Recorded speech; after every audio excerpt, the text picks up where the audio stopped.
On the Fringe with Dan RadioStyle. Hope everybody out there's having themselves a great day. This man's been indicted. Fantastic. What's going on? A lot happening with the shutdown. We've got 6 points that Speaker Johnson has made in regards to it, and some movement in the peace process with Israel. A lot of things are going on right now. Europe actually kind of surprised me, too. They actually did a couple things that I thought maybe were actually good ideas for once. I know. I was shocked. Nonetheless, that's exactly what we're talking about here. Got a lot to get into. Let's do exactly that. Shutdown news. I got to get some sort of cool music for the shutdown news. It's just to point out the problem that the country has, frankly. This is a huge problem. This is the almost entire Obamacare premium increases paid for by taxpayers. COVID credits further shifted cost from enrollees to taxpayers as well. So the premium increases from 2013 to 2014 was 47.0%, the original Obamacare effect. The increase from 2014 to 2026 was $5,416. The taxpayer share of that was $4,891, 90% of that. Now the enrollee share is this little part down here in the bottom. The government share is this giant amount. This is extraordinarily expensive. And government-funded healthcare, I know for a lot of people, is this panacea, this wonderful dream, but it needs to be paid for. And then now that you've got the government subsidizing your healthcare, does the government get to tell you how to live healthily, more healthy? Again, it runs into a lot of interesting problems. But this creep and expense is the issue. And this, I think, is what's about to stop, which means that the average person that has to buy insurance, well, their premiums are going to, I think, more than double, actually. I don't even think double's a fair assessment. But this is going to essentially destroy the whole Obamacare plan. Right here in a nutshell. Their whole plan was to have taxpayer funded, and we also know that a lot of people are being funded that shouldn't be. So we got a huge problem with our healthcare industry. Speaker Johnson, here's the video. This thing was like 24 minutes long. I basically recorded it at 1.25 speed and then only did his 6 points, and then he went to questions, and I actually cut it at that point, mainly just because I was like, oh man, it's already long. But what he was saying was awesome, and I think it's important to fully understand what's been offered, what's on the table, what's happened, what's happening. Part of this we did show already, I think, yesterday, but this was actually pretty solid. Check it out. But it's always good when the facts and the evidence are on your side. And I don't want you to listen to the arguments of politicians. If you're watching at home, I want you to look at the real facts. And I'm going to try to here in a very abbreviated summary manner to present those to you. And the facts are very clear. Okay, so the first fact is by way of reminder, how did we get here? Why is Washington tied into a knot right now? Well, I became Speaker almost 2 years ago, and I was frustrated, as most rank-and-file members of Congress are, frustrated about how Congress really doesn't work that well for the American people. That's why people are frustrated about it. We don't spend money responsibly here. We haven't for many years. And the reason for that is because typically, for the annual funding of the government, it's done in a back room. Literally, there's a deal made by the top 4 leaders in Congress, and that's hoisted upon the members, usually at the end of the year, right before a holiday, in an omnibus spending bill. Sometimes the bills are thousands of pages long, and it's always said that few members have fully read it or understood it. That's largely true because they weren't involved in the process. So when I became Speaker, I've been doggedly determined to make this House and the Senate work again, to do right by the American people, to get the process, to rebuild the muscle memory, to get back to the way it is supposed to work. And what does that mean? It means that Congress is supposed to carefully deliberate over 12 separate appropriations bills every year. Why? Because we divide the spending of the taxpayers' funds into 12 categories so that everybody can go through that. And all the elected members, the duly elected representatives of the people, can come here and have a debate and a discussion. We do that through the Appropriations Committee, they're the specialists on it, the members of the House and Senate who work on it around the clock, 365, every day of the year. And then they put together a product that goes to the full body in the House and then the full body in the Senate, and they work on that together, and they come up with the most efficient and effective way that they can build consensus around to spend the taxpayers' funds. Well, we started that process back this year, and I'm so proud to tell you that we're rebuilding the muscle memory. It's like pushing a boulder uphill, but we've got it done. And we worked 12 separate appropriations bills through the House Appropriations Committee. I mean, they worked hard in a bipartisan fashion, Republicans and Democrats. They worked on it steadily. We got 3 of those bills on the floor. We debated them on the floor. We passed them on the House floor. And we sent that over to the Senate. Meanwhile, the Senate passed 3 of their own bills off the floor. That hasn't happened around here in many years. And all of that process that I just described takes a lot of time and a lot of work and effort. And our appropriators, while they were working in good faith, they ran out of time. Why? Because the end of the fiscal year is September 30th, not December 31. And so the clock was just running out. So what we did, because Republicans are in charge of both houses right now, is the responsible thing. Leader Thune in the Senate and I in the House, we sat down with our appropriators and we said, let's come up with a simple stopgap measure to keep the lights on and keep the government open so that appropriators can finish this very healthy process for the people they represent. And so we put together a very simple, clean, continuing resolution. Why do we say it's clean? Because there's nothing to it. It's 24 pages. It's the bare minimum. It just says, keep the status quo, which, by the way, for all my Democrat friends, is the Biden-era policies and spending that we haven't been able to fix yet. We're in the process of getting appropriations done to repair all that, but we needed more time to do it. So in a bipartisan fashion, Democrats and Republicans got together and said, you know what? Fine, let's extend this until November 21st. The Democrats in the House agreed to that.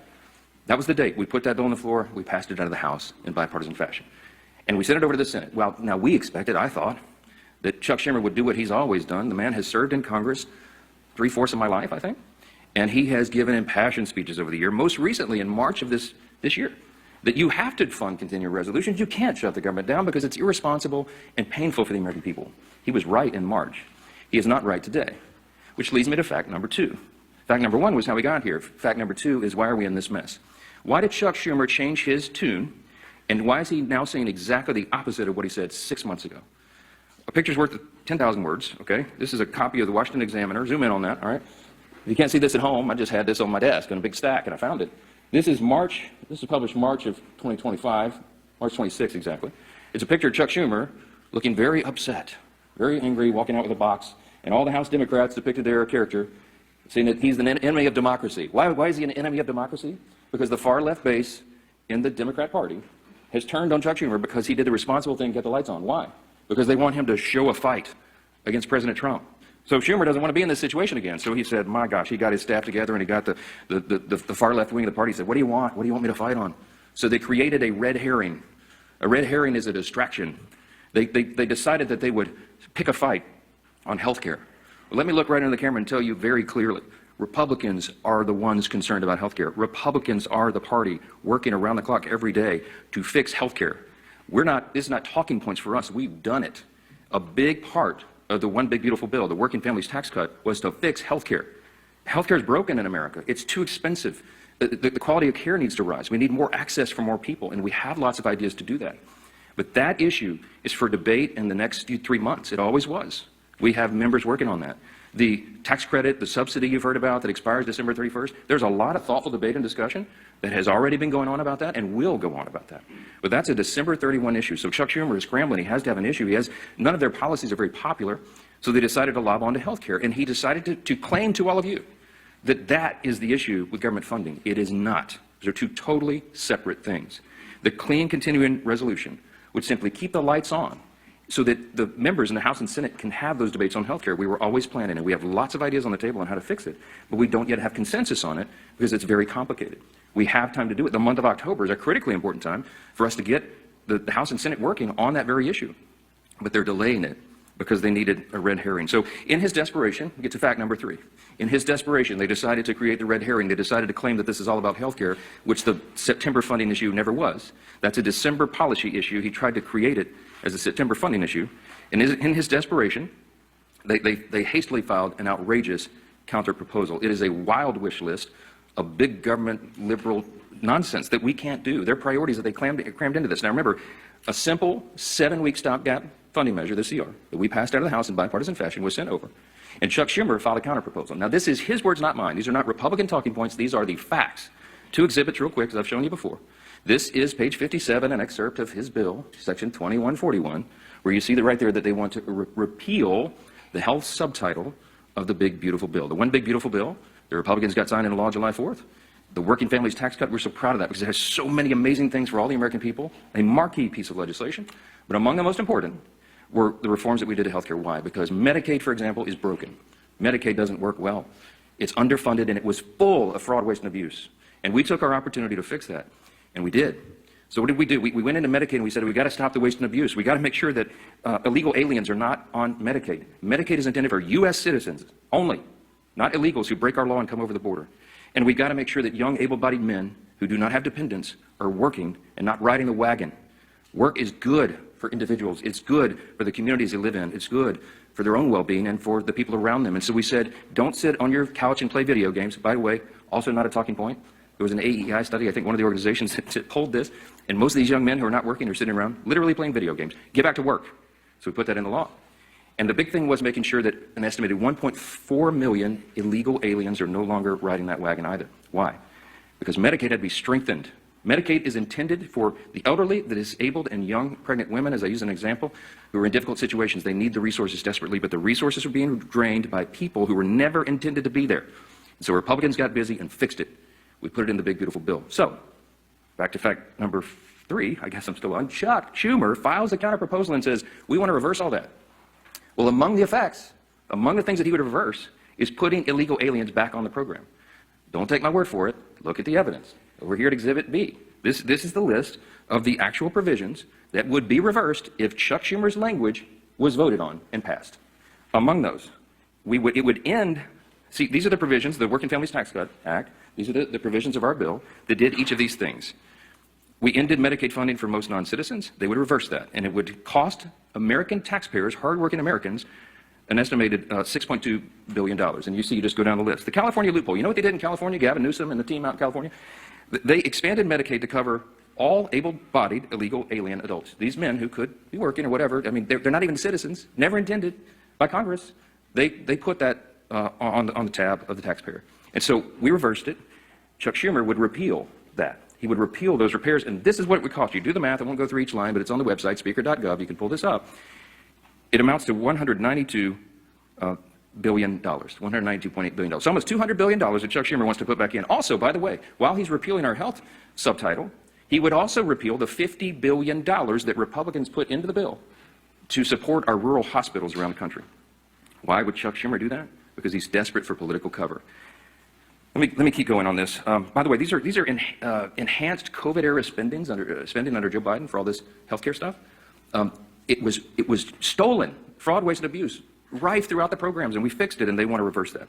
By the way, this has always been what the Democrats wanted to do. You all remember, I know, the 2020 presidential election. We've all seen the video over the last week or so, where they asked every single candidate for the Democrat nomination on the stage running for president, is it your intention to give health care to illegal aliens who come into the country? Every single one of them raised their hands, including Joe Biden and Kamala Harris, and that explains a lot of this. All right. That's the facts. And I went on all the shows. I've been on all the programs, as many as I can, to just lay this out. And on some of these programs, I've been followed by Chuck Schumer or Hakeem Jeffries back and forth. Not one time have they been able to refute what they themselves put in writing. I hope that you will ask them about this. I hope that you will ask them, if it is indeed not your intention, why did you say that? Why did you do that? This is a key part of what they put into their counterproposal, which, by the way, amounts to $1.5 trillion in new spending that they want to strap onto a 7-week, simple 24-page stopgap measure to keep the lights on so we can do our work. Fact number 5, don't ask me, because here's the answer. Why aren't you negotiating? There's nothing for us to negotiate. The House has done its job. The House Republicans right now are working hard in their districts all around the country. They're meeting their constituents' needs. They're going and explaining and providing the answers, and they're trying to help them navigate through this madness. Some of our Republican colleagues, we had a big conference call on Saturday. Many of them are working throughout. They're making trips to all their rural hospitals in their district to help them navigate and access this fund that Chuck Schumer is trying to take away. Republicans are on the job. We want to improve health care. We have ideas and plans to do that, to fix the COVID-level madness and adjust Obamacare so that it works for more people, so you have higher access to care and the costs are reduced. And so they're doing that right now, but there's nothing for us to negotiate or to debate right now, because the House already did that. The House did its job. We passed our bill. We did the job to keep the government open, and now it's on the Senate Democrats. And that's the final fact, and I'll take your questions. Fact number 6, hold on, wait. It's just a tease. The ball, I have to finish my case. Here's my closing argument, okay? The ball is in the court of the Senate Democrats. There's only a handful of people in the country who can solve this problem. There's 47 Democrats. Well, 46 and one who caucuses as an independent, I think. I lose track. But there's about 47 of them that caucus together as Democrats, okay? Here's the problem, remembering from civics. We don't have enough Republican votes to fix this, because it takes 60 votes in the Senate to break this impasse, to open the government. There's only 53 Republicans in the Senate. We need some Democrats to be thoughtful and responsible and do the right thing. Because why? Because real people are being hurt in all these political games. As Chuck Schumer is trying to cover himself and not have another series of articles like this, okay? That's why this is happening. There's a trend in New York that Chuck Schumer represents of electing Marxists. They're about to elect an actual Marxist as the mayor of New York City, the once cradle of capitalism, the largest city in America. It's stunning. And I think it's stunning to Chuck Schumer, too, because while he's a far-left politician, he's not nearly as far-left as these guys, as they want him to be. And so he's trying to find political cover. And in doing that, he's hurting real American people. Who's being hurt? Women, infants, and children on their nutritional programs that are now stalled. Veterans' health services that they desperately need and demand. Go down the list. We've got our troops, Border Patrol agents, TSA agents serving, trying to protect America without pay right now. Half the federal civilian workforce is effectively laid off right now, furloughed. They can't go to work. They don't have the money. Chuck Schumer, for political cover, decided to turn off the funds. And real people are getting hurt. FEMA services, because I live in a hurricane state. We're in the middle of hurricane season, and flood insurance policies cannot be renewed or purchased right now because Chuck Schumer's playing political games. This is real pain for real people. I can go on. There are articles written in the last 2 days. Some of your outlets wrote about low-income Medicaid or Medicare recipients, for example, who have been able to receive health care at home because we expanded that through telehealth and all that. All that is shut down. Yet people with autoimmune deficiencies who are also disabled, they cannot go visit the doctor's office. So thankfully, mercifully, they've been able to be treated at home. But all that just stopped. So people are canceling their health appointments with their physicians that is vitally important for them to stay alive because Democrats over here are playing games. We have one plea and one plea alone. We need a handful of Democrats to stop the madness, reopen the government, so that we can get to these critical debates about the year-end policy decisions with regard to the further reforms of health care. Plain and simple, that's where we are. That's the facts, and everybody can draw their own conclusions. Don't listen to the words of politicians. Look at the actual evidence and the facts, and I think the case is very clear. Yes, sir, because you're standing up. Go ahead. Yeah, this is going to be a big fight, and a lot of things are happening that are going to really screw with the deep state, and that's how it's playing out, right? So this is they took a big swing, and I don't think this is going to work out for them at all. Republican senators say back pay for federal workers is not up to the president. Now, John Kennedy said it in a cool kind of way. He goes, "It's not up to the president." He says not necessarily committing to back pay. He says, his opinion matters, but Congress has got to appropriate the money. Now, this is the key part. And this is what Trump was talking about. The money's got to be appropriated. There's no budget yet. There's no money appropriated. So who's to say Trump doesn't come back to the Republicans in Congress and essentially say, hey, here is what we need appropriated because we've shut down and thinned down our number of people. We've actually laid people off in this absence. Now, again, this is going to be kind of looked bad on depending on what he shuts down. But if they don't need to appropriate, or if they don't appropriate money for people that have been, quote, furloughed or laid off, then they don't necessarily get paid or back pay, right? They've got to be appropriate. So that's got to be a key thing. I'm just making sure that they try to cover it. We'll see. Tucker Carlson had this gentleman on. He said 58% of the births in Texas are Medicaid births. 20 years ago, Medicaid was 3% of Texas budget. Now it's the number 2 driver of the budget. This is mainly due to illegal immigration. People come across the border, have their babies. Sometimes they go back, sometimes they don't. We are destroying our children and grandchildren's ability to have any kind of future whatsoever. We're drilling holes in the bottom of the lifeboat. Why does Texas love illegals so much? They let all this happen, and they do. Texas, you guys think you're so far along, in the right direction, but you're not. They almost got you. They almost got you. Kind of like they almost, I don't know. It's all relative. We're all in our own versions of freak.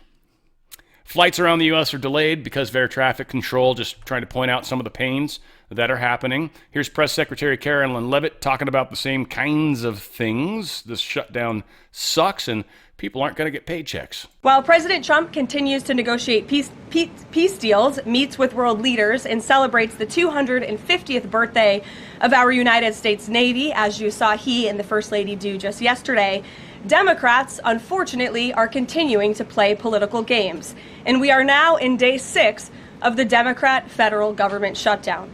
Millions of American federal workers are under enormous financial stress as a result, wondering how they will pay their bills and take care of their families. If the Democrats do not vote to open the government tonight, federal workers will not receive their next full paycheck. Additionally, the special supplemental nutrition program for women, infants, and children will run out of federal money very soon. This program provides vouchers to buy infant formula, fresh fruits and vegetables, and other healthy foods for low-income families. It can be easily fully funded if Democrats simply vote tonight to reopen the government. Also, our incredible military service members who risk their lives to preserve and defend our country are now working without pay and will miss their next paychecks if this Democrat shutdown does not end tonight. The Republican-backed clean and nonpartisan funding bill fully funds this important food aid program, gets our troops paid, and reopens the government. So all of this begs the question, what is the Democrat ongoing shutdown truly about? The sad truth, we believe, is that the Democrats intentionally shut down the government and are inflicting this pain on American citizens to try and demand free health care for illegal aliens. Of course, this is an indefensible and truly radical policy to be in favor of, let alone to use as the primary reason to shut down the United States government. So the Democrats and their allies are desperately lying about their true motivations. Yeah, and this is kind of beautiful. And I'm going to couch that with a little bit of information that's coming up in the next two slides. Trump is masterful. He knew what the left was going to do. He knew what they were going to blame, but he also knew at the same time that the verbiage was going to be in the bill. Their words would be used against them. And we have. I think Speaker Johnson's done a very admirable job doing that. So we've got these people that aren't getting paid, all right? And there's a lot of pissed off people, mostly Democrats, by the way. And everyone's pretty much under the impression that Democrats put their foot down. They dug in, and they're fighting the fight. And that's why the government had to shut down. It's the only way we've got leverage over Donald Trump. Is it? Oh, you guys are cute. You guys are cute. Let me talk about some of the leverage that Trump has. Here's one example. And think about all the people that are on the WIC program, or SNAP. Yeah, Trump is snapping all over the place right now. As promised, breaking moments ago, more than $200 billion coming into the coffers in tariffs, and now we're learning where some of that money will go. The White House has just announced that the Women and Children Food Program will not be cut off while the government is shut down. Some of the money, as promised. So he's going to use tariff money, tariff cash money to pay for this.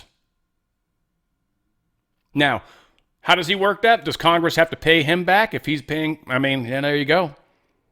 How long can the shutdown go? Well, Trump's taken in quite a few dollars in tariffs. Billions of dollars. Maybe close to, I don't know, at this point, maybe we're getting close to $100 billion. He's got a lot of money to continue some programs, to pay some soldiers, to pay for things that really matter, that are going to get airplay. There is no leverage from the left. They literally shut down the government. Trump, the asshole, is fixing it. He's coming to the rescue for regular people. That's not going to go well in the polls when it comes to voting Democrats. So there are no votes scheduled today. Was this yesterday or today? This is today. It's Wednesday. That's right. Forgot what day it was. There are no votes scheduled today in the new funding proposals after both Republican and Democrat plans failed 4 times. Instead, the Senate is using floor time for confirmations and other measures. We're going to talk about the confirmations because there's a very interesting number of confirmations that just got pushed through today. This can be very interesting. So the shutdown's not working the way they want. But here's what the deep state's trying to do. Here's what the Democrats are trying to do. This is their dream. Right here is Zoran Mamdani. I feel like a cartoon character. Talking about there's no such thing as violence. Sometimes we've even found as legislators, when we go into these courts, the term violent crime is even used when people are stealing packages. Violent crime is even used when people are accused of burglary and there happens to be a housing unit in that same dwelling. So violence is an artificial construction. And we have to be very clear that what is happening here with these district attorneys, that is violence. That is violence of the highest degree. And, this idea that violence, like when they push you onto the tracks and that third rail electrocutes you and kills you. I mean, that's arbitrary. That's the only reason. Pushing you on the track wasn't violent. It was the The electricity, that just seems to, right? Like, this is, I don't know. They keep saying this guy's going to get in. I assume because I don't think regular New Yorkers are this freaking crazy. I really don't. The poor people in New York, probably. The illegal immigrants in New York, for sure. Regular New Yorkers that actually pay taxes and work? No. There's no way. There's no way. They're going to go for Cuomo before they're going to go for this numbnut. Unless elections aren't quite covered yet. There's no way this dude polls well. And I think, I don't know what the plans are. I haven't heard anything. I've heard more about California having some luck with our elections than anything going on in New York. I just don't know. It's almost like part of us is, I think, letting New York get a little bit worse before people realize it needs to get better. And this is, by the way, I believe, correct me if I'm wrong, folks, but there are a large number of Democrat Jews that live in New York too, I believe, aren't there? So that's interesting, just kind of as a side fact. If Mom Donnie wins, the gig work is up. And they're literally talking about this. They want to take away the ability to get little like side gigs, right? Like window washing, maybe playing in a band for somebody, any of that kind of stuff. Anything side work, fixing bicycles, whatever. They want to get rid of it. But they want to get rid of it under the guise of, we're trying to look out for the workers. So we're going to set up all these loops and hurdles and jumps that people have to go through. It's kind of like California, almost. That's why you can't have an employee out here. It's impossible. They want to try to set up all these impossibilities so it would be a bigger pain in the ass to use side work to get something done than just go ahead and go through a contracted, bonded service or whatever. They're literally trying to take away people's abilities to do some sort of side work, maybe even, quote, under the table work to help pay the bills. Because of what's happening in New York, it's extraordinarily expensive. And he wants to put a stop to that.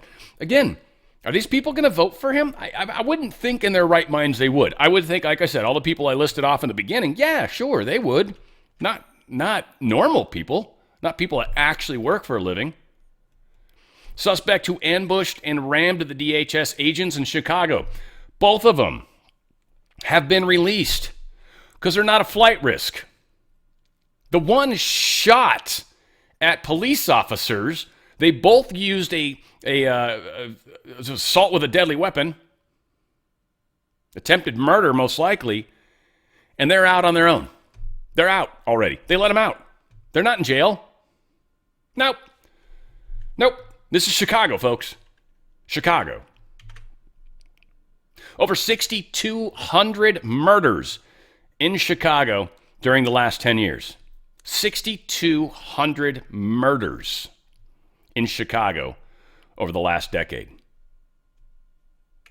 Yes, certainly a very safe town. Safe town. No, there should be no help there whatsoever. Yeah, it's a bunch of nonsense.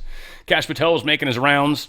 He's talking about there's a lot of gang members in the streets of Chicago. Let's let him talk about it. We are taking the juggernaut that is demolishing the weaponization of law enforcement and bringing it to places like Chicago. When I was there today with Todd, we learned that the Chicago city streets have 110,000 gang members. That's right. You heard me right. They had 1,200 shootings this year alone, 360 homicides. When politicians choose to side with those metrics and not their citizenry, thank God we have President Trump and this Department of Justice and this FBI going in there and crushing violent crime. And President Trump sent us into these cities quietly to set the stage, to set up for the National Guard, to see the success that we saw in Washington, D.C., in Memphis. The FBI has been leading the charge in every single one of these streets because we know how to gather ground level intelligence and we know how to put handcuffs on the bad guys and we know that we have the backing of this administration. And most importantly, the agents at the FBI know that they have the backing of the American people and their government.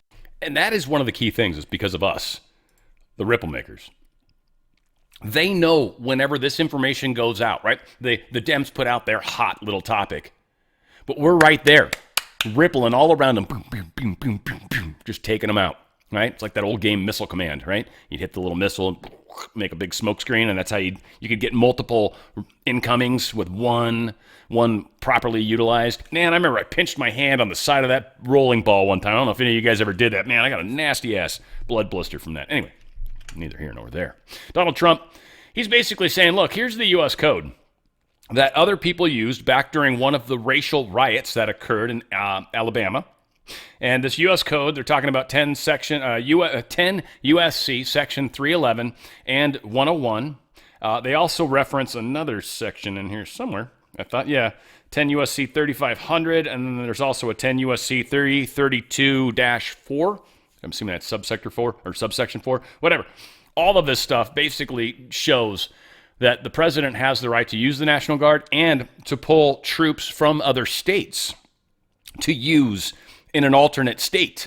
It's happened before. This was the Attorney General that signed this back in the day. Trump shared this today. So we've got some issues with some of the bullshit. Let's say it. Texas National Guard troops arrived in Illinois on Tuesday. Can't wait for the next judge to say, you can't do that, you can't do that. It's coming, I'm sure. They're going to fight. Again, they go judge shopping. They know which district judges to go to. Have you noticed how there's a consistent, certain, there's 7 of them, 10 of them, not very many. They'll go down. Don't worry. We'll get them. This is just, I think they need enough egg on their face. Each one of them, all right? Enough egg on each one of these dudes' faces, and then we're getting rid of them. That's how it's playing out. Oregon governor, feds are escalating in Portland, and recent violence is from us, the counter-protesters. That's what they're saying. So it's our fault. They've been attacking this building for weeks and weeks, months. And now, because there's attention, because there's actually National Guard and stuff coming, there's a lot of people on our side of the fence that are actually starting to show up. And people are basically kind of, you touch me, it's physical now. And that's true. Whoever touches whoever first, that's assault. You're not allowed to touch people. You aren't. Especially if it's kind of a sketchy situation, you're especially not allowed to touch them at all. You can't touch them. If they're coming at you, you can put a hand up maybe to stop them, but at that point, they're already being aggressive. You kind of got the right to do a heck lot more, and that's what's starting to happen. They're using these interesting tactics, and, it's not going over well with the patriots that are out there. Many of us have talked about that before. The people on the left, generally speaking, are not really good at violence. I mean, they're good at corruption and chaos and causing damage, but not actually confrontation. They don't like that. Their whole thing's set up around avoiding confrontation. Kirsty Nome visits the ICE facility in Portland amid protests. So she was up on the roof. I think they've got some imagery of that. We'll go ahead and play the story. In Portland and Chicago this week as the Trump administration moves to deploy federal law enforcement. Local leaders are speaking out against it, but Washington says it's necessary. Here's what's happening there. Homeland Security Secretary Kristi Noem visited Portland Tuesday, warning local leaders she could send 4 times as many federal officers if the city doesn't provide additional security. She said her meeting with Mayor Keith Wilson went poorly. And I'm so extremely disappointed. He's continuing to play politics, did not commit to any of those promises, and said that he'd give me an answer by tomorrow. Mayor Keith Wilson said Portland continues to manage public safety responsibly, despite federal claims of chaos. He added that federal officers must meet the same standards as the city's police. Noem also visited the local ICE facility where protesters have previously clashed with law enforcement. On Sunday, a federal judge temporarily blocked the deployment of National Guard members to Portland for the second time. The White House. It's a good story and everything, but we've kind of talked about a lot of the facts they're bringing up now. Here's one thing I'm wondering, and I don't know if this is worth doing, but I almost wonder if it would be worth doing some sort of protest, but positive people protest, right? Our side, Patriots, MAGA. Someplace a little far from here, but not far from here. You know what I mean? Like 10 miles away in Portland somewhere. Because it'd be funny because I bet a bunch of these people would leave that and end up at the other facility. Now, the people that would be going out there, though, you would be peacefully protesting, and that's the point of going there. You're likely going to be under duress. So anybody doing it, I wouldn't want like old folks out there. I think I'd want a bunch of bearded, crazy-ass, ex-military, whatever, like people that can hold their own, know the rules, know the game, and, can defend themselves. But it would be an interesting thing because you would be drawing people to a certain location and it would demonstrate. But again, the people they're going to arrest, we already have seen, they're going to come after you guys, right? So again, I don't think it's a good idea. I think this is being worked out just fine. We're intentionally going into cities to piss people off. That's intentional. That is what we're trying to do. It is. It's just the way the left works. They're very easy to trigger. And they start twitching, and then fucking they're in there, man. It's that simple. So we are doing the game. The game is happening. Netflix, just wanted to remind you guys, if you haven't friggin' quit your Netflix account, I like it though, Dan. I like to watch the fights. Whatever, find a friend. It's easier, right? Or have them log in. At least you're not paying for it anymore. I mean, you can still watch some of the crap. Just don't have your kids watching it, that's for sure. But they're pushing all sorts of ungodly and dangerous agenda on our children and grandchildren. Again, why do kids' shows need to have kissing in them at all? This is a kid's show. Right here. Netflix called Jurassic World Camp Cretaceous. Why does, I don't remember children's stuff really having kissing in it. In fact, I feel like Karate Kid was it wasn't the first movie I saw kissing. It was just one that really jumped out. I think it was because I was finally old enough to appreciate a kiss. When Daniel-san kissed the Japanese girl in Karate Kid 2. I think it's where my Asian thing started. Guys, I don't know what's wrong, but many would say it's yellow fever. I don't know. I've had it since I was a child. I was born with it. And you know what? I've taken, oddly, I've done my parasite cleanse, frankly. And I still got yellow fever. It ain't working that. I don't know. Maybe I need antibiotics. All right? Whatever the case is. I am loving it. It's like McDonald's. Gold confirms the world has passed the fiscal event horizon. France is engulfed in political crisis. Because of this political crisis, we are now seeing France's stock market, currency, and all sorts of crap starting to crash. We're starting to see problems. Now, the rest of Europe is so far so good. But France, relative to everybody else, is crashing. Not I don't know if this is the crash, but their stuff's going down badly. Their yields on their treasuries went way down. Their stock market was hurting. Their currency hurting. This is partially why gold and silver, big time today.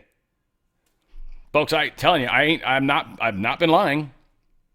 I'm trying to help you all understand the best way to protect yourself. Gold's at 4,062 right now. It's up 1.44% today. 4,062. It was at 39, high 39 yesterday, 39.90 or whatever. It's gone up basically $70. It's over 4,000. It was at what, 2,600 at the beginning of the year. We are literally up $1,400 year to date so far. That's a huge amount. Silver having an even bigger day. Now, it dipped down. I had to get it because I knew this would happen, but I'm going to show you where it was just a little bit ago. Right here. I took a screenshot of it. I snipped it right in its ding-ding. 49.02. It was up $1.50. 3.17%. 49.02. Silver. It's almost at 50. We've been saying it, and it's going to go higher than that. I think it's going to, I don't know. I don't even know if it's going to cap at this point. I thought it might spend a little time at 50, but I don't know. There's a lot of weird happening. I think this is like the next level. We're going to drag out this closure and whatnot for a little while. And then a month or two, we're going to see the next wave. And these waves are happening in the hopes of fixing things without breaking them. What I've been talking a lot about, and you guys are very familiar with what I've been talking about, of course, Goldco. Love these guys. These guys are great. They help you get out of this problem. You got a 401k or an IRA? Here's your chance to get out before the next wave kicks. We're expecting silver to go up at least to 80, probably higher, depending on how these moves go. But every one of the waves is still causing inflation, still destroying your buying power of your dollar. And that's the problem that most people don't see. When they look at their 401k and IRA, they see that, well, it's the highest it's ever been. The stock market's incredible. But they fail to understand the buying power of the dollar is at the lowest it's ever been, and it gets lower and lower and lower basically every day. That's the problem. Your buying power's going down, stock market's barely going up, and your buying power's going down reasonably quickly. If you look at the prices of electricity, if you look at the prices of gas, if you look at the prices of even cars, rent, you realize inflation is way worse than they talk about. The inflation they talk about is a basket of goods, and even that they've cheesed on.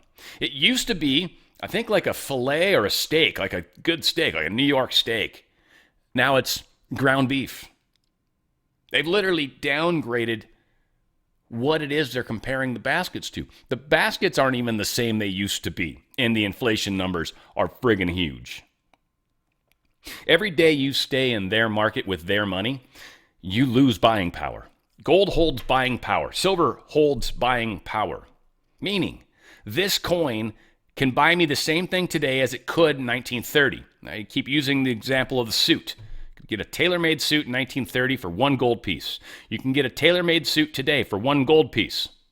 The value is the same. It holds buying power. You don't do this to get rich, though there is some multiplier in silver still coming. You do this to protect your buying power. You take whatever it is the day you finally purchase your precious metals, you take that buying power, whatever dollar amount that was at that time, and that's what you preserve. It's not the buying power that you would have had if you did this a year ago. It's not the buying power you would have had if you did this 5 years ago. Granted, things wouldn't have grown as quickly and it would have been a weird investment then. But when you look at buying power and inflation, you realize every day you wait is a day of buying power you're losing. And there's a lot of crazy going on in the world, and we see it every day. Don't get stuck in that trap. Do one of the only true things you've got available to you to get out of their system and to put it into something that's actually moving in the right direction. I've shown you the numbers. I've been talking about the numbers for over 3 years. I've been talking about Goldco. I love these guys for over 3 years. Love them. They've been so good to so many people. Every once in a while, I get to bump into them. And it's just fantastic to hear how they feel. You could be one of them too. Let my good friends at Goldco help you out. They got the best customer service out there. You're going to get this done tax-free, penalty-free. If you cash out, they're going to tax you and penalize the hell out of you. Go sideways with it. Tax-free, penalty-free, precious metals. It's physical metals in a trust. They're going to give you up to 10% free silver, meaning, I don't know, you got 250,000 you're moving over. You're kind of helping yourself, right? Divesting. 250,000 is going to get you 25 grand of free silver just by using my good friends at Goldco. You're also going to get a cool little collectible Ronald Reagan coin that you can carry with you, put it in your pocket, show people, whatever you want to do. That's super cool. It's collectible. It's 0.9999% pure. It's a beautiful coin. It's a half ounce. Beautiful. You're also going to get your gold and silver kits. Protect yourself. Do the one thing you have the power to control and get your money out of their hands. First off, now they can't invest it in all their stupid DEI or their stupid deep state companies. You're taking that away from them. You're pulling that money out of the system and protecting yourself. There's so many factors about this that I feel like are a good deal. Again, Goldco doesn't believe all the crazy shit I talk about, but what they do, they do it well.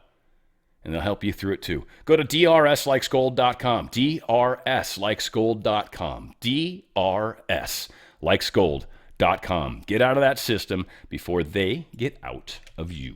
And they are going to.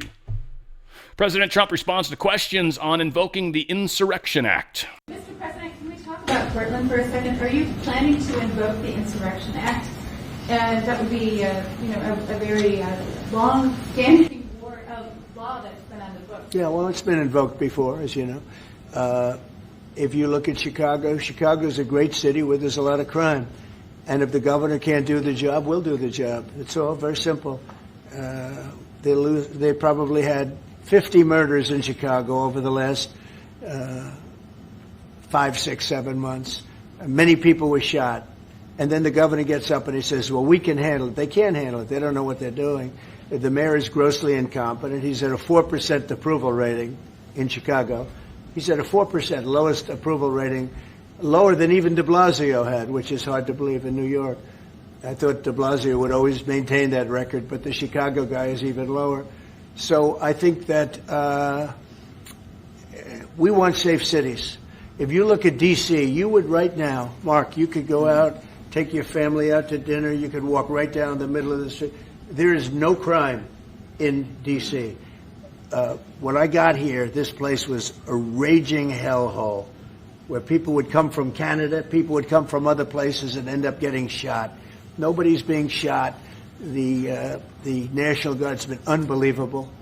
I mean, they are strong, tough guys. You know. Strong, tough guys. Love it. Yeah, 100%. Portland dismisses charges against the journalist arrested. So Nick, what's his face, Sorter? He did get out, apparently. I think he's still pushing his lawsuit, and should. That's for sure. Donald Trump truth this. Sanctimonious Richard Danang Dick Blumenthal. I love his nicknames. Perhaps the biggest joke in the United States Senate is at it again. Dick lied until the midnight of his political career, convincing everyone, in particular the fake news media, that he was a great war hero who lived on the precipice of death in the jungles of Vietnam. He would talk about his life in the military in almost every speech, in particular, the death-defying dangers he faced in his many years' fight for freedom while in Vietnam. Man, that has a lot of alliteration. You go, boy. He stated that the battles were violent and long, but there was no going back. And then it happened. Blumenthal was found out to be a fraud. The soldiers of his so-called platoon came forward and said they had no idea who this guy was. He was revealed, broke down, and admitted, tears flowing from his eyes, that he lied. A whopper. One that lasted 20 years. This guy shouldn't even be in the U.S. Senate. It should be investigated, and justice should be sought. Right now, there is a congressman sitting in prison for lying about his past during a campaign. Well, those lies were nothing compared to those of Richard Danang Dick Blumenthal, perhaps the greatest phony in the history of the United States Senate. He should be allowed to speak no longer. Love it. Senate just voted to confirm 107 Trump nominees in one package. Check out that package. 107. 1, you got the 107. 2, 17. The zero's just a placeholder. Couple funnies on that one. We have a lot of things that we're going to eliminate, says Mr. POTUS. President, have you identified programs to eliminate under this shutdown? Oh, sure. Which ones? We have a lot. I'm not going to tell you, but we'll be announcing it pretty soon. But we have a lot of things that we're going to eliminate and permanently eliminate. You know, one of the things that we have is some advantage, you could say. But because of the shutdown, which I think they made a big mistake, we're able to take out billions and billions of dollars of waste, fraud, and abuse. And they've handed it, on a silver platter. And, Russell Vogt, he's a serious person, very serious person. And he's sitting there and he's getting ready to cut things. And this is something that was handed to us by, I assume, Schumer. I just don't know if Schumer has any power anymore. I look at your leadership. I don't know who to speak to. I'll tell you what, I'm getting calls from Democrats wanting to meet. I never even heard their names before. And the problem is Democrats don't really, especially the progressive Democrats, the communist Democrats, they don't really know how to do anything successfully, right? They don't know how to run a country, run a business. All they know how to do is control other people. So they've got no solutions, and their whole thing is hold out, hold out. And like I said with the tariffs, Trump's got this in the bag. Talking about federal layoffs due to Democrat shutdown, he's got some plans there too. How many permanent jobs are you talking about to be eliminated? Well, I can tell you, I'll be able to tell you that in 4 or 5 days if this keeps going on. If this keeps going on, it'll be substantial, and a lot of those jobs will never come back. But you're going to have a lot closer to a balanced budget, actually. Yeah, and that's a big part of what we're trying to do, and Trump's going to be able to take claim to that while we head into the midterms. It's going to be numerous victories. This is like everybody's going to look back on it and be like, damn, Trump outplayed them. And he actually did save money. Promises made, promises kept. Doge came in. The Doge didn't do anything is what everybody keeps saying. Well, did they? They certainly earmarked a whole lot of stuff, didn't they? Trump White House's secretive first ever tungsten shipments are coming from Rwanda. We've apparently got a sweet little deal going on with them. So, again, he's taking care of the needs of our special minerals or elements. SCOTUS skeptical of Colorado's last-ditch effort to save conversion therapy ban. It's just a really, really long article that I was reading. I actually listened to the Supreme Court today for about over 3 hours, frankly. It was fascinating. They did two different cases, the postal case and the one about the dude that was running and mail-in ballots were being counted extra days. That was fascinating, by the way. That's actually going to go well. And it's all about standing, who's got standing. I think that went very well. And the postal one was interesting. I don't fully understand what direction they're going to go with it. It doesn't sound like they're going to side with the post office, I think. I don't know. It was all over this weird word. I can't remember what it was, but anyway, we'll see what happens from all that. One thing that jumped out though of the what the hell is this one? The Colorado's effort, this conversion therapy. So this lady is a shrink. She's got a patient that doesn't want to be gay but feels gay or has gay feelings or feels like they want to be another sex, and they're trying to not be that way. They want to change. And Colorado's trying to say, look, you can't say that. We've got a law that says you can't talk people out of being gay if they want to be gay. That's it. You can't do it. But they're like, what if they come to me to try to talk them out of being gay? Like, if that's what I'm supposed to do, then aren't I helping the patient? Aren't I helping them? So one thing that Ketanji Jackson Brown, Jumanji, said, she goes, speech is a tool that's being used in a treatment like a scalpel. So she's trying to say that you can outlaw certain kinds of surgeries, and she's talking about the transgender surgeries, by the way, specifically, I think. Then why can't you outlaw shrink using words? To them, that's their scalpel. This is Jumanji saying this, that words now are like something else, than what they are, which is words. Right? This is that whole idea that words can somehow harm somebody, especially when you're coming to find this, right? And then the final thing, Kagan was saying he wasn't confident it was a good idea to leave doctors out of the normal free speech land either. If one doctor is allowed to help a patient accept their same-sex attraction, but another is not allowed to help them change it, well, that seems like a viewpoint discrimination. This whole thing in Colorado is not going to go well, and that was kind of the point of the article anyway, is that Colorado's lost every single Supreme Court thing when it's come to this sexuality stuff. All of them. The lady with the cake, just a whole bunch of them, right? Going back all the way. They've lost every single ruling. Good job, Colorado. I mean, I think California is similar. We're up in that realm as well. California's largest school district just bucked the Dems. They adopted a ban on trans athletes in girls' sports. I was shocked. Chino Valley Unified School District Board of Education President Sonia Shah wrote the resolution. She says, I authored this resolution to be the voice of our communities, to stand with our girls and protect the truth that should have never been silenced. Boys are boys, girls are girls. God made them beautiful just the way they are. It's time to put fairness, truth, and common sense back into education. I was getting chills reading this. Thank God somebody is finally doing the right thing. Somebody's finally got the gumption to stand up, at least here in California. Some other places people are doing it already. New York State judge upholds Nassau County's ban on transgender athletes. State judge is like, no, they can do that. New York State judge, they upheld it. Controversial ban that bars transgender women from girls' sports. It's going down, folks, even in the places you wouldn't think it would ever go down. I mean, Colorado's questionable. ICE has arrested 91 illegal migrant semi-truck drivers in licensing crackdowns. This hasn't been on the front burner for too long. That's a pretty good number, 91 already. That's huge when you think about how dangerous those are, those experiences anyways. So that's fantastic, right? What do we got here? Scoop. Virginia AG candidate Jay Jones cancels fundraiser amid 2 bullets backlash. Nobody's going to show up at the fundraiser. He's screwed. Nobody wants to get called on fundraising or giving him money. It's like, the guy's talking about killing people and you're giving them money? We would cancel the shit out of them. See, the left started canceling. We improved it. We made it useful. Transgender who tried to assassinate Kavanaugh has been denied being transferred to a woman's prison. Initially, he was a dude that had transgenderness or whatever. And then it seems like now he's transitioning. Prior to him going to jail, it seems, especially. And maybe that was his way of trying to get into a girl's prison because he knows he's going to get butt raped when he gets into a regular man's prison. Oh yeah, this dude's he's gonna get transgenderized for sure. Oh, you feel like a woman? You feel like a woman to me too, I guess. It's disgusting. Anyway, yeah, it's not happening. That's fantastic. Comey pleads not guilty to federal charges related to him allegedly lying to Congress. Allegedly lying. We'll see about that. And again, there's all sorts of discussions around, oh, they can't prove it. They can prove it. We can't prove it. They can prove it. Whatever. We'll find out what happens. Oh, I hope to God Pam Bondi is able to come through on this. She did a great job in Florida, so I'm still trusting on her, and we'll see. We'll get there.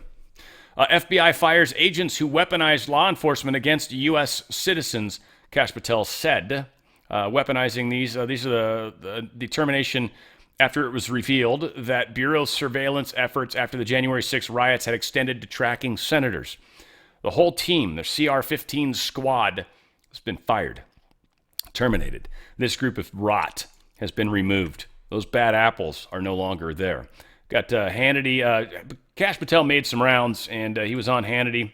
Let's go ahead and play this. It's kind of in realm to what we're talking about. We had Jack Smith spying on elected United States senators and representatives, and they knew who they were calling, where they were calling from, where the person was receiving the call, who was receiving the call.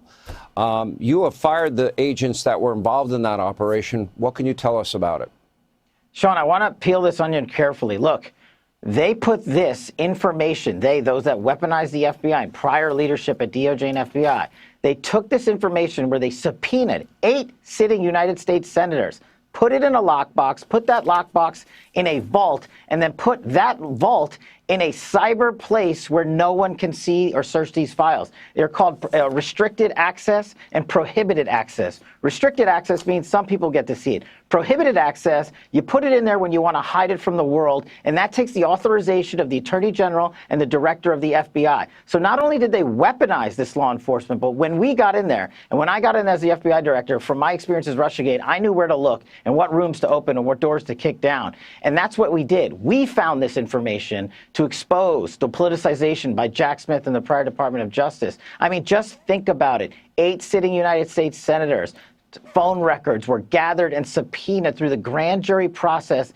and it was buried and wormholed. It was the hope that no one would find it. So we're just scratching the surface here, but accountability is coming. You're darn right I fired those agents. You're darn right I blew up CR-15, the public corruption squad that led the weaponization at the Washington field office. We're just warming up, but we are running our investigations to the ground. We are finding every single person involved. We will not leave a single room locked. We will go in through all the prohibited access requirements, and we will find the material and show the American public, like we have done in this FBI, more transformative and transparent than any in the U.S. history, to bring accountability to the American people. And we will work with our partners in Congress, who should be furious at the prior administration's leadership and weaponization and singular politicization of law enforcement. The American public sees what we're doing, Sean, with the stats you just read off in the beginning. They see what we're doing here to unseal the vault and show the world how the deep state actually operated. It's not a Republican fiction. This is what Donald Trump was put in place to do, and I'm honored to be his FBI director to lead this charge. And the men and women at the FBI, we're all in on this mission. Hell yeah. Right? I mean, Kash is doing a brilliant job. Federal law enforcement and local law enforcement officers arrested 14 suspected leaders of the Rancho San Pedro gang Tuesday in Los Angeles. They're capping a years-long investigation into what the FBI called one of the most violent street crews in Southern California and a known arm of the Mexican mafia. Again, we are making progress. Promises made, promises kept. Now, this is, everyone talks about patsies. This is definitely a patsy. Sorry, it's cool that they found somebody to pin this on. I think this is the FBI that was involved with this, or is this the police? Acting attorney. So yeah, this is coming from the government. It says, today we're announcing the arrest of 29-year-old Jonathan Ritterknecht, probably, on a criminal complaint charge. What a lame-ass last name. Anyway, they're saying he started the fires. What this all comes down to, without spending a grip of time on it, is the fire originally started like 7 days before. This guy started it, okay? The guy that's this Ritterknecht or whatever, okay? He started it, and it burnt, and they put it out reasonably quickly, as they say. But because everything was so dry that it was able to get the roots smoldering under the ground. And so when a week later the winds kicked up, which we do have Santa Ana winds. It's not uncommon. People, it's unseasonable to have them. Nah, we've had them in the winter. We've had them in the summer. We have them all over the fucking place. It happens, okay? Winds get worse when fires happen. That's for damn sure, too. That just makes everything worse. But that's not uncommon. Lived here a long time. I can speak to some of this, right? But when the winds kicked up, that supposedly got all the embers hot. And then it just started the whole fire. So they're blaming... Again, this dude started the fire, and he's definitely guilty of doing that. They have him. They have his phone geofenced within 30 feet of the actual location of the original fire. This dude started the original fire. They're trying to use him to blame for the secondary fire, which was LA's fault because they didn't have water. They didn't have fire hydrants because people were stealing them. And they had a whole lot of, missed opportunities all over the place. And we definitely had numerous arsonists. There was many videos I shared during the time especially. Numerous arsonists, and of course, the infamous sky beams that probably did happen. Who knows? We had a lot of things going on that day. So it wasn't that one dude. General Flynn shares what he describes this hidden secret that is something he's involved in right now. Corrupt us, and I can tell you, I'm involved in multiple cases right now in federal court. Okay, so this is a little hidden secret, and I'll shut up here for a second. I'm involved in multiple whistleblower cases in federal court, and the amount of corruption that we are exposing in these cases is staggering. And it's related to USAID, it's related to the U.S. Postal Service, it's related to Ukraine, it's related to the Jack Smith investigation. They're all filed in federal court. People can go look them up and let me... Yeah. So we'll see. We'll see. A lot of crazy stuff going on, folks. A lot of crazy going on. We'll see. Guys, look, if you have a pet out there, and we all want our pets to live longer. Let's be honest, right? This even works for humans, by the way, but let's stick with pets because most people actually care more about their animals than they do themselves. This is just a fact. People spend gobs more on their pet's health than they do their own. Think about that because you have a pet and you're like, I totally do, right? Admit it. You do. It's cool. There's nothing wrong with it. You love your little animal. That's beautiful. You're actually helping them become a third-dimensional being, by the way. I've talked about this in my Law of One stuff. You're actually helping that pet realize the separation between itself and you. And when it understands that it's separate from another thing and it can actually relate from that standpoint, it actually starts to understand what it's like to be self-aware. That's essentially what the animals are becoming. Normally, they're part of a pack. They do what the pack does. They don't really think too much outside of that. When you leave the house and that little guy's looking outside the window, hopefully on a MyPillow dog bed, when he's looking outside the window, he's sad, right? He sits there and whines. People have the cameras where they record him, and then they talk to him, which is just mean. Anyway, that's getting off topic. But you love your little guy, right? Well, they've got this incredible product. And, they've got a number of products, but it's got this incredible ingredient. Coriolus versicolor. It's a mushroom. You can't eat too much of it, but what they find in the studies is the more of it that humans eat, horses eat, cows eat, really, any number of animals eat, dogs, cats, the healthier they seem to be. They've got studies that show all sorts of different ailments healing. Now, again, it's not going to necessarily fix everything, especially if an animal's really far along. But earlier on in their lives, midlife even, this is something you seriously need to think about if you want longevity in your animal. And first off, you should be looking like the toys you get them. If they're made in China, they've probably got lead in them. They probably do. And also look at the ingredients of the food you feed them. You might think it's healthy, but does it have a whole bunch of really super long ingredients? It's not healthy. It's not. These guys are all about healthy for your animal. Go to danradiostyle.petclub247.com. That's danradiostyle.petclub247.com. They've got amazing products. Now, dogs, cats, they're a little different in the big picture. They got some cookies, mush puppies. They got mush ponies, too, for horses.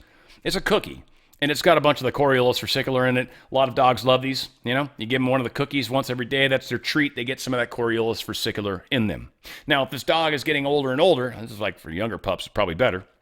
But as they get older and older, you might want to find additional ways to get extra amounts of this Coriolus versicolor in them, and there are ways to do that. So again, dogs tend to like the mush puppies. There's also this liver treat. They're called Mojos, and that's got the Coriolus versicolor kind of baked into some liver. Cats also have this one offered to them, or cats tend to like it as well.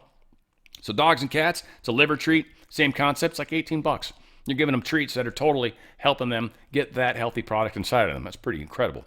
Freeze-dried food, incredible ingredients. Sequoia chicken, freeze-dried. 1 pound of food becomes 5 pounds when you hydrate it. And they've got regular crunchy foods, right? Sequoia chicken and brown rice. They got the Sequoia grain-free chicken with sweet potato and pumpkin, dried dog food. They've got the special sauce for cats and dogs both. All these foods right? They're different for cats. Obviously, it's cat food, but it's the same basic stuff. The special sauces, again, if you need to try to get more of that in there, more calories on them, maybe they're losing weight. It's a way to get some extra calories, extra Coriolis versicolor in them, and you can kind of mix that in with the food, right? Give it some go. They've also got the soft food, right? Canned food. Antler sticks is another one for dogs. They like sticks, right? Dogs love sticks. They don't care. They don't care. They don't care if it's wood. Don't care if it's an antler. Here's the thing, though. Here's the difference for you. Antlers actually are nutritious and good for the dog. They break off every year and not hurting anything to get these, right? And they grow back year after year after year. And so these antlers, they cut them off, a big rack that falls off. They cut them off. And you give that to the dog. Dog's like, stick, sweet. And then it sits there and chews on it.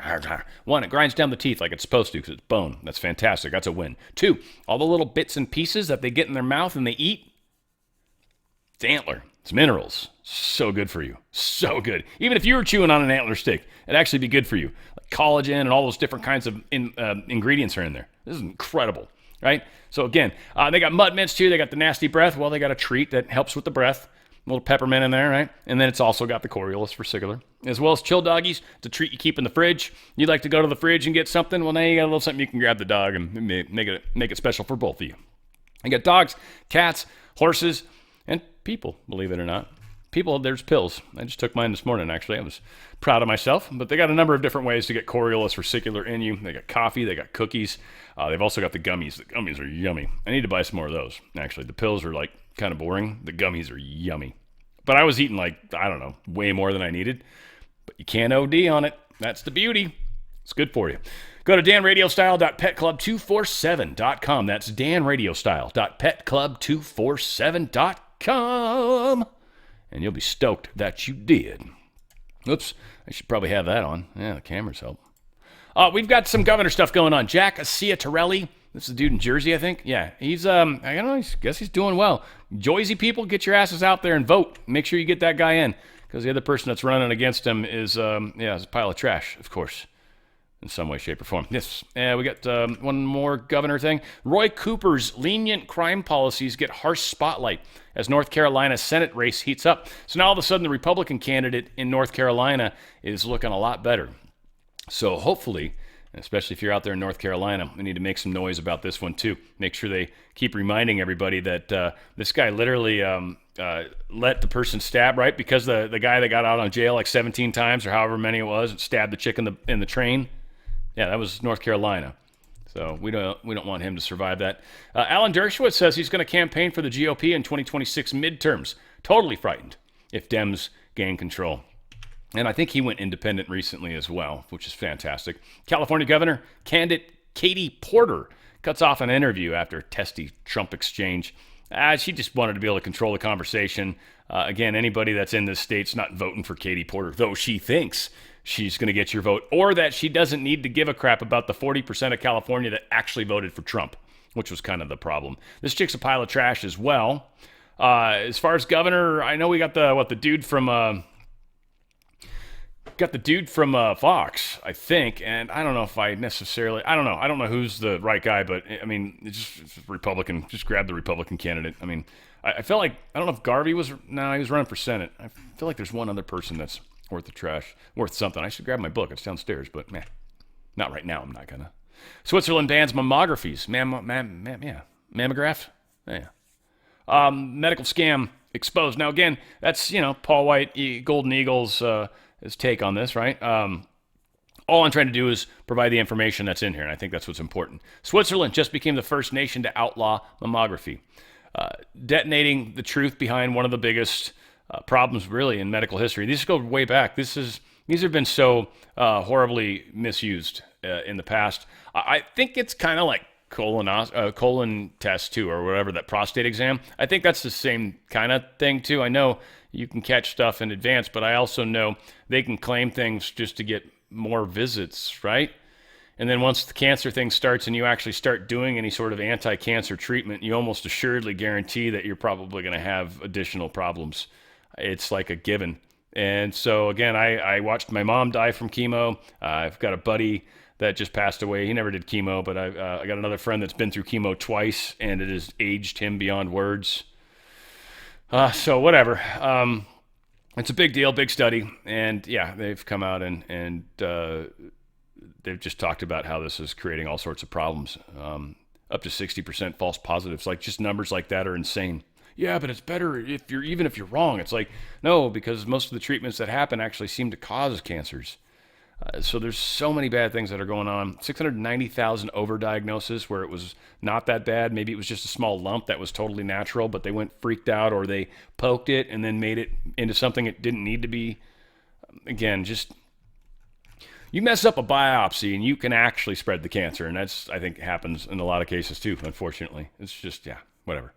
Trump calls off diplomacy with Maduro as secret DOJ-approved kill list has been revealed. Apparently, they've got this list of specific terrorists or specific individuals that are on the terror list now. And, yeah, he's like, all right, Rick Grinnell, get the hell out of there, man. We're about to go kinetic, essentially, is what we're finding out. So that'll be coming up soon.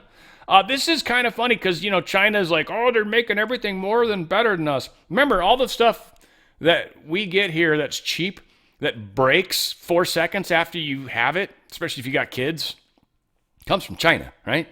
So, again, not trying to be mean to my Chinese friends for so many reasons, especially Tiffany Meyer. She does a great job on this, by the way.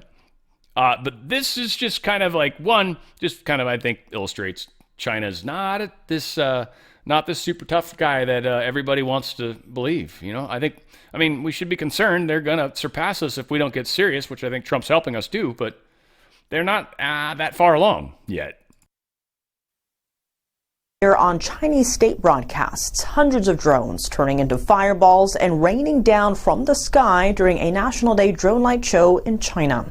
The incident happening as the Chinese Communist Party marks the 76th anniversary of its rise to power.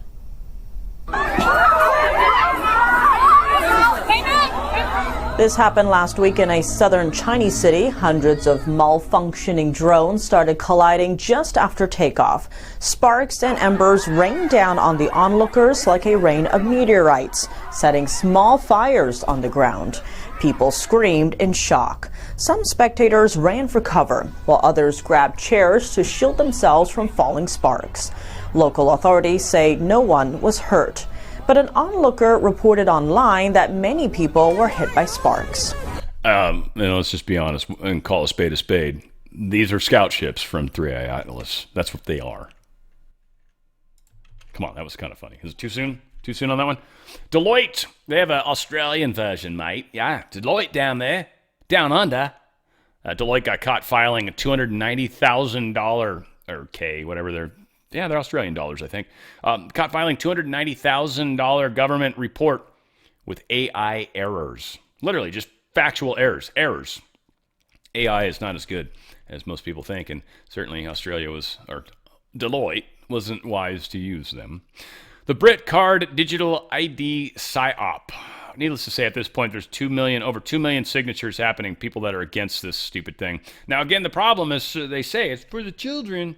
So a lot of idiots are like, well, it's a good idea. I got nothing to hide.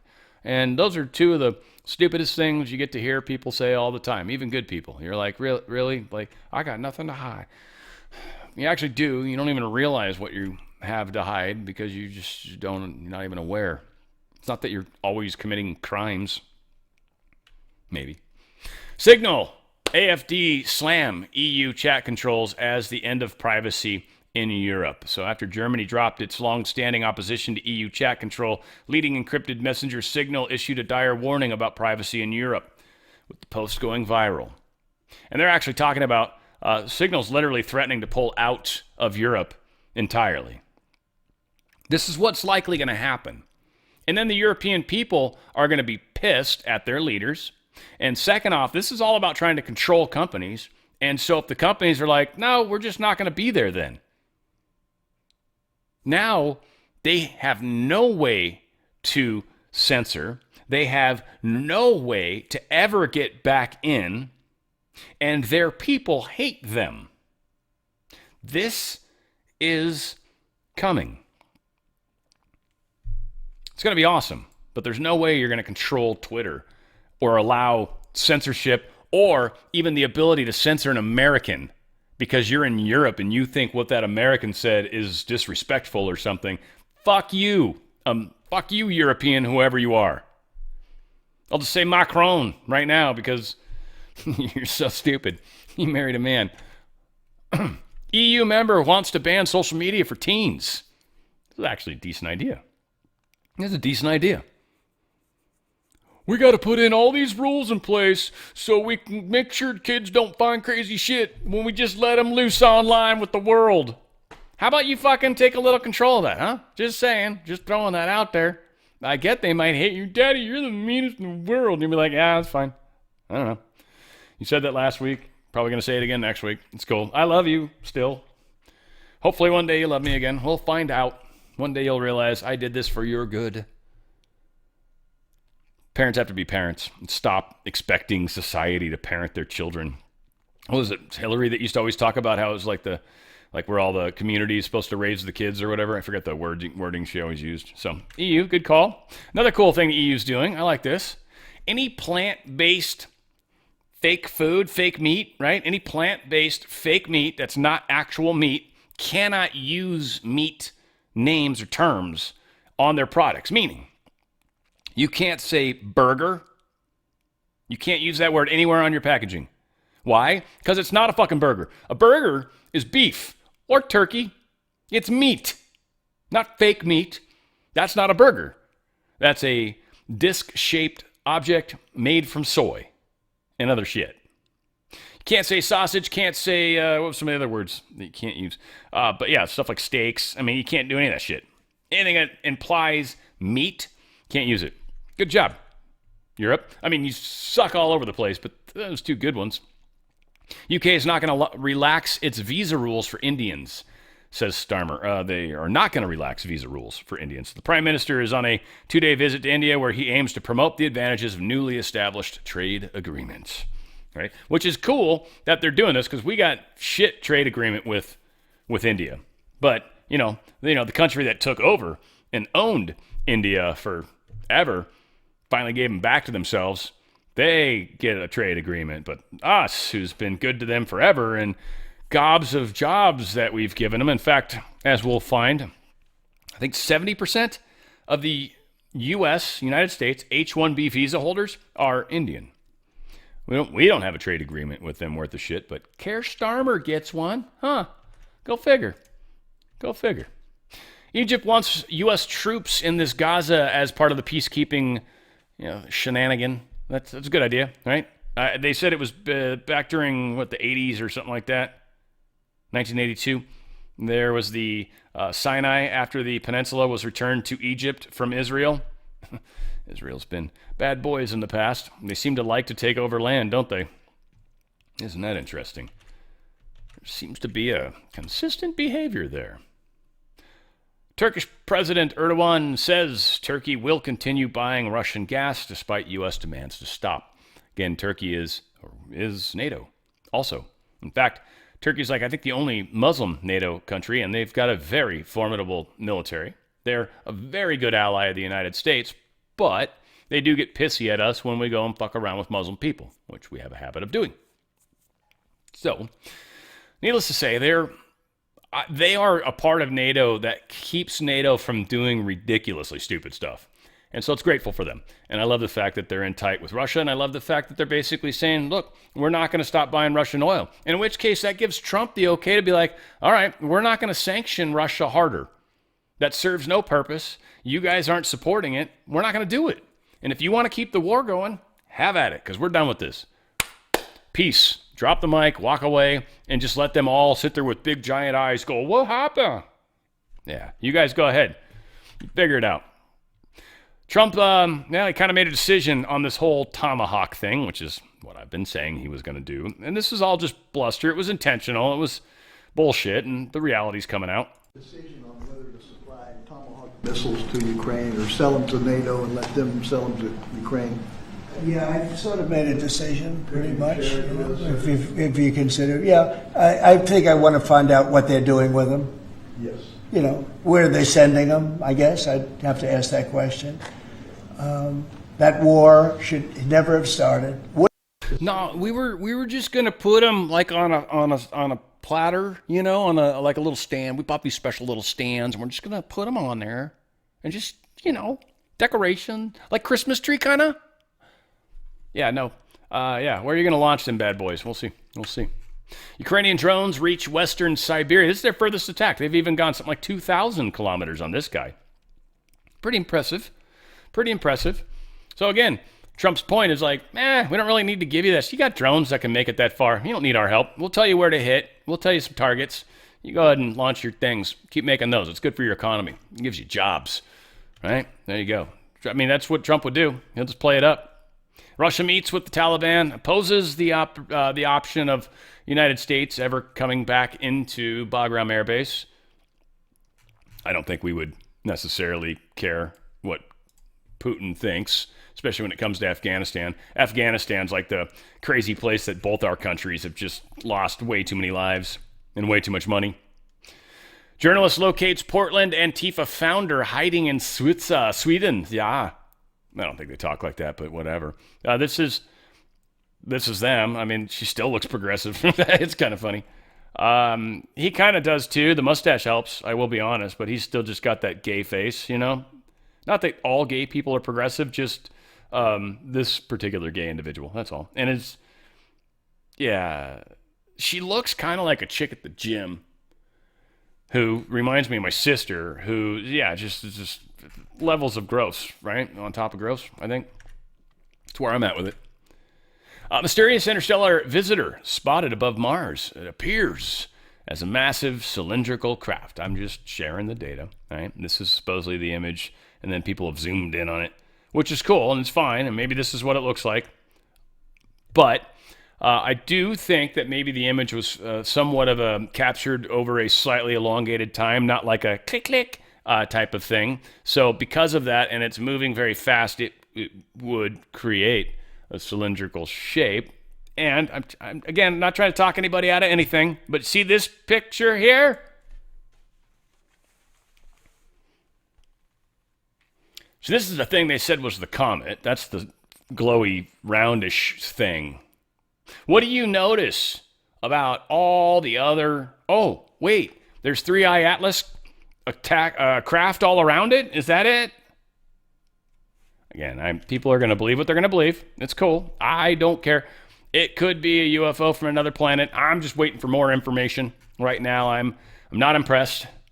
You guys should definitely check out that Randall Carlson or whatever his name was. That was really good. I learned a lot about comets. I kind of knew a decent amount about comets, by the way.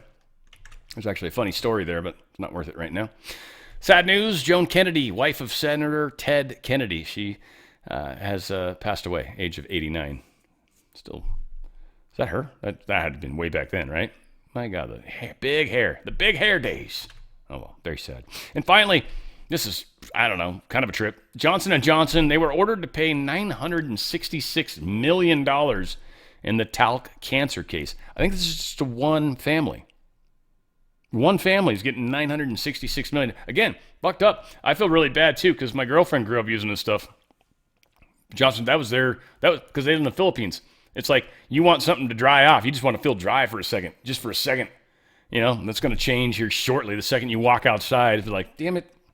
But they use it like it's going out of style. Probably got to keep it special sealed. Place is crazy humid, but anyway. $966 million. It's almost like E. Jean Carroll or what's the chick's name that sued Trump? I feel like it's kind of like that almost. Just like an extraordinary amount of money. But they are now a billionaire almost.